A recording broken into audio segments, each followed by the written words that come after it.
hari ini saya akan mewawancarai guru sekaligus teman sejawat saya di sekolah. Beliau ini adalah orang yang sudah berpengalaman banyak di sekolah kami dan akan membagikan sedikit banyaknya mengenai informasi yang akan saya cari tentang identifikasi masalah di sekolah. Baiklah Pak, beliau ini namanya Pak Sumarjo. Beliau ini mengajar di kelas 4. Terima kasih Pak sebelumnya atas waktunya karena telah memperbolehkan saya untuk mewawancarai Bapak tentang beberapa masalah yang sekiranya ini bisa dan harus diberikan perbaikan untuk kedepannya, seperti itu Pak. Untuk langsung saja ya Pak.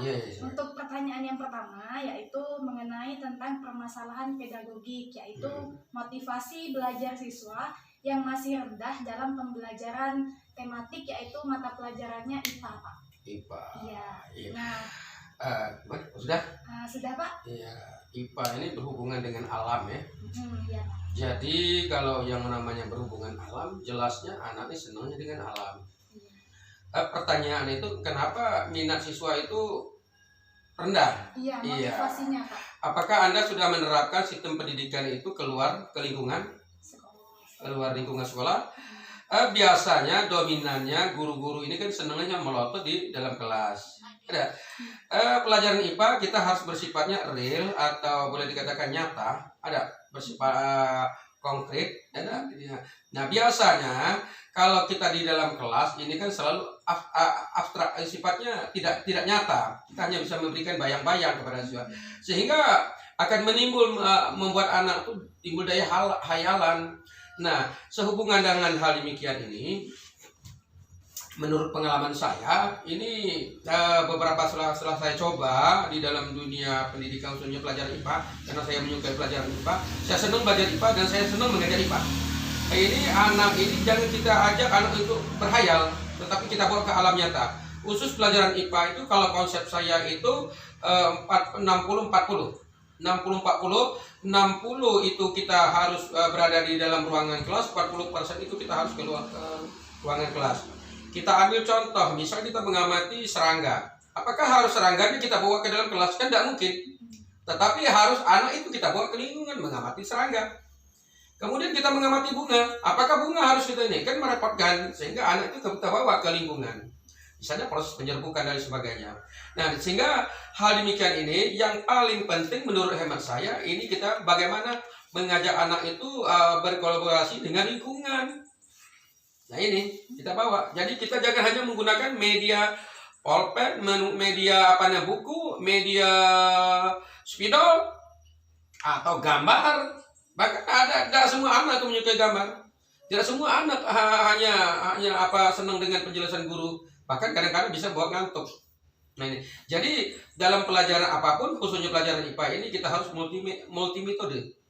Tapi menggunakan berbagai macam. Kita jangan kaku dengan satu metode. Pada kata kunci kita bagaimana membuat anak itu senang. Kemudian kita jangan dalam prosesnya jangan bersifat misalnya klasikal. Ada dalam arti kata klasikal tuh senang tidak senang anak itulah pokoknya anak materinya kan. Jadi kita harus kolaborasi kita buatkan ini, kita bedakan. Ada misal kalau kita akan ada klasikal dan ada individual. Artinya anak yang tipe gini kita bawa begini caranya. Ya, jadi seorang guru psikologi yang paling harus kita terapkan. Kita harus mengalami bagaimana sikap jiwa anak itu. Ya, itu. Berarti kalau menurut Bapak motivasi belajar siswa di kelas Bapak bagaimana? Apakah sudah tinggi apa rendah? Belum juga. Kalau sudah tinggi berarti saya tidak susah-susah. Ya, artinya sama. Sebenarnya pada prinsip pada dasarnya standar IQ anak itu dalam usia itu kan sama. Hanya tergantung kita pengelolaannya. Dan insya Allah setelah kita terima dari awal anak semuanya sama, itu nggak ada yang pinter, nggak ada yang ini. Kalaupun ada misalnya IQ tinggi, sedang dan rendah, nah itu kan faktor bawaan. Nah inilah yang saya katakan sekali lagi, kita harus memonitorkan ada klasifikasi misalnya yang disebut dengan pendidikan individual tadi. Kalau si A ini jangan kita pasang, jangan samakan dengan si B yang IQ-nya tinggi. Kalau akhirnya mengakibatkan yang tingkat daya pikirnya rendah, kalau kita paksa dengan dia pikir tinggi, akhirnya dia tidak mau lagi datang ke sekolah, tambah lagi rendah. Ya takut, gitu. Iya Pak.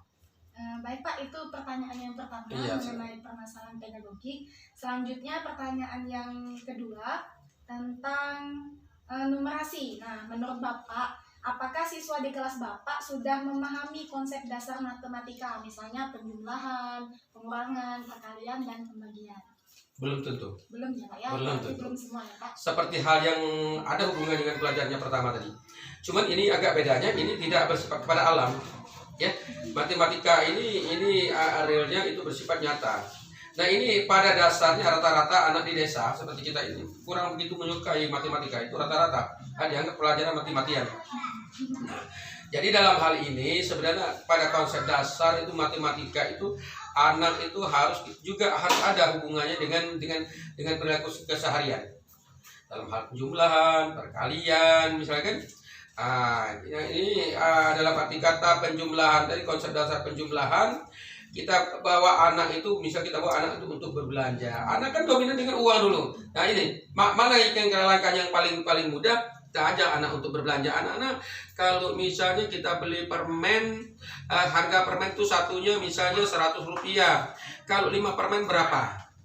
Nah kita ajak sekali-sekali. Kita ajak konsep dasarnya anak-anak ini ada kita metode bermain peran. Namanya metode bermain peran. Si A ini pelakunya sebagai penjual, si B ini pelaku si pembeli. Kita mengaman, baru kita tanya. Jadi jangan langsung misalnya anak-anak kalau 5 tambah 10 berapa? Langsung di papan tuliskan. Kok anak ini? Jadi dipancing. Apapun harus kita pancing dulu. Jadi belajar itu tidak boleh langsung tembak plok. Nah akhirnya ini otak kita tuh kan dari awal seperti kayak gini. Nah nanti ada saatnya dia sudah mengembang begitu. Jangan dipaksa. Nah ini kita kembali ke pengembangan apalagi pelajaran matematika. Pelajaran matematika ini kan memeras otak kan. Nah jadi otak jangan dipaksa. Nah ini. Jadi kalau dikatakan apakah di kelas saya itu sudah ini belum. Sama juga. Nah, apalagi pelajaran matematika ini lebih-lebih kita harus mengklasifikasikan. Jangan disamaratakan. Jangan dilakukan full dengan pendidikan klasikal. Ini jangan dipulkan dengan pendidikan klasikal. Ini harus kita kembali ke individual. Kalau si A ini baru bisa menambah, jangan dipaksa harus perkalian. Akhirnya akibat dia tidak mau lagi ngikut. Ini. Jadi konsep belajar, ingat sekali lagi, belajar itu bagaimana caranya membuat anak itu menjadi betah, asik. Belajar bukan salah satu proses pemaksaan. Jadi berawal kan dari membuat anak itu menjadi senang, akhirnya dia tertarik, akhirnya dia jadi asik. Nah itu. Kalau kita paksa, akhirnya patah. Apalagi usia anak kan? Iya. Ada kelemahan dan kelebihan. Ya. Baik Pak, selanjutnya pertanyaan yang ketiga. Apakah di kelas Bapak ada siswa yang mengalami kesulitan belajar? Nah, jika ada Pak, bagaimana kira-kira menurut Bapak apa sih penyebab dari kesulitan belajar anak tersebut? Ya, jelas ada. Jelas ada ya Pak ya? Jelas ada. Saya katakan, saya pernah mempunyai siswa yaitu jadi saya cerita dari awal. Pengalaman saya sudah 32 tahun jadi guru. Alhamdulillah berawal dari kelas rendah sehingga kelas tinggi, dan alhamdulillah sekarang dipercayakan di kelas 4 ini ya. Saya ambil contoh, siswa saya itu sekarang ini berjumlah 24 siswa. 24 siswa itu jujur saja, mungkin apakah kendala dari COVID dan sebagainya kemarin, sehingga anak ini ada tertinggal 4 anak yang dalam arti kata tingkat pemahaman dan kemampuan dasarnya itu kurang. Dalam arti kata itu proses belajar membaca. Karena proses belajar yang paling dominan, yang paling mendasar itu adalah membaca. Ya. Jadi kalau konsep saya itu belajar itu adalah membaca yang paling ini. Ada. Jadi kalau dia tidak bisa membaca, otomatis tidak bisa belajar. Tidak bisa belajar secara secara akademiknya kan. Nah, jadi dengan hal demikian tadi saya mengkelompokkan anak tadi. Nah, mungkin dari pertanyaan Anda tadi apa penyebab? Iya. Ya, penyebab. Penyebab pertama ini faktor lingkungan. faktor lingkungan. Jadi faktor lingkungan ini itu satu. Jadi ada beberapa faktor lingkungan. Ada lingkungan formal, ada lingkungan informal dan non formal. Nah, saya jelaskan secara satu persatu. Lingkungan informal, lingkungan dalam keluarga dia tadi mungkin kita lihat notabene keluarga dia bagaimana.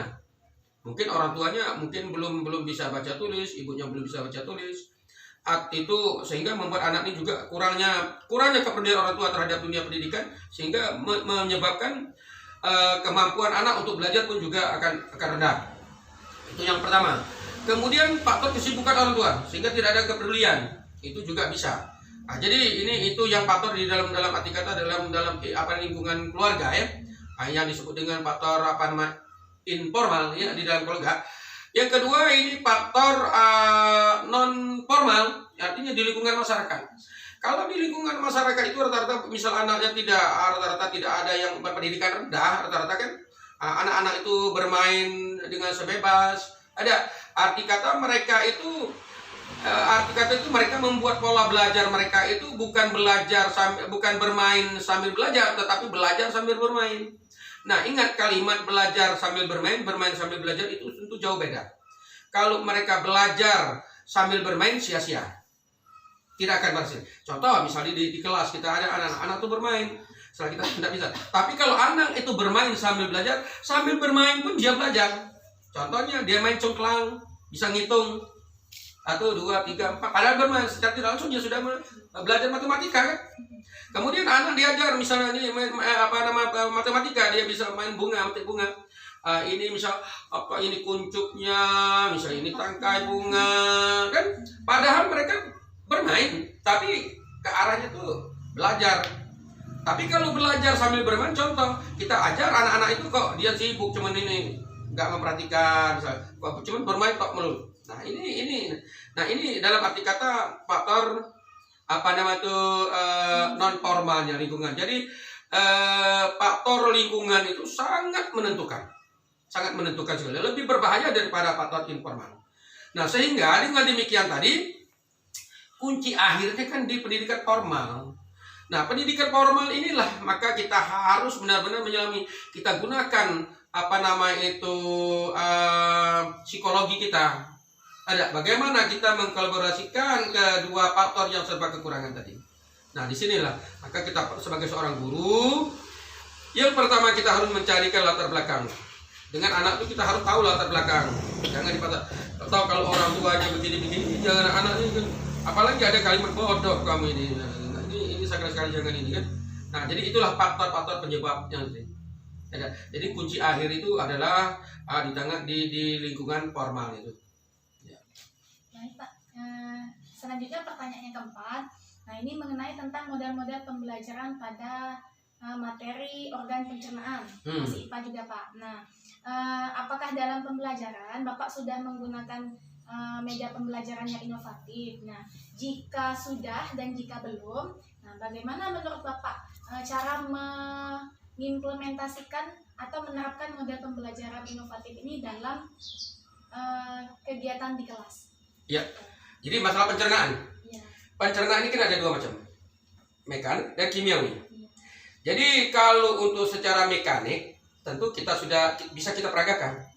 Contohnya anak-anak kalau kita makan, kita harus mengunyah makanan itu sebanyak berapa puluh kali misalnya. Kan ada yang menyebutnya 33 kali, ada yang 40 kali kan mengunyah supaya makanan itu masuk ke dalam dari mulut yang dikunyah oleh gigi sampai ke lambung, itu supaya di lambung itu dicernahkan secara kimiawi. Nah, kalau untuk secara mekanik itu kita bisa mengajak anak-anak secara nyata.